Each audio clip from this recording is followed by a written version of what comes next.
మంత్రులను అందరినీ, ఒక్క మంత్రిని కాదు, మా ఉప ముఖ్యమంత్రిని, సాగునీటి పారుదల శాఖ మంత్రిని, మా ఎక్సైజ్ అందరు మంత్రులను, మా వ్యవస్థ మొత్తం ఇక్కడనే ఉంది.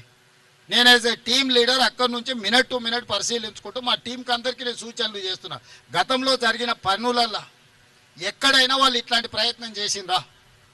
నన్ను అడుగుతురు కదా ఎన్నికల ప్రచారంలో.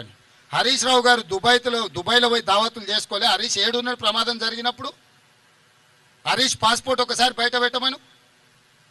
ప్రమాదం జరిగిన తర్వాత హరీష్ దుబాయ్లో పోయి దావతులు చేసుకున్నాడా లేదా? ఈరోజు ఎయిర్పోర్ట్లో వివరాలు ఉంటాయి. కాదనమని హరీష్ అవన్నీ తీసి నేను బయట పెడతా. అధికారికంగా ప్రభుత్వం నుంచి లేఖ రాస్తా. ఈ ప్రమాదం జరిగిన తర్వాత హరీష్ రావు దుబాయ్కి పోయి అబుదాబిలో 2 రోజులు దావతులలో మునిగి తేలింది హరీష్ రావు కాదని హరీష్ రావు గారిని చెప్పమను. అబుదాబిలో దావతులలో మునిగి తేలినోడు అంత దిగిన తర్వాత వచ్చి మేము ఇన్ని రోజులు ప్రమాదం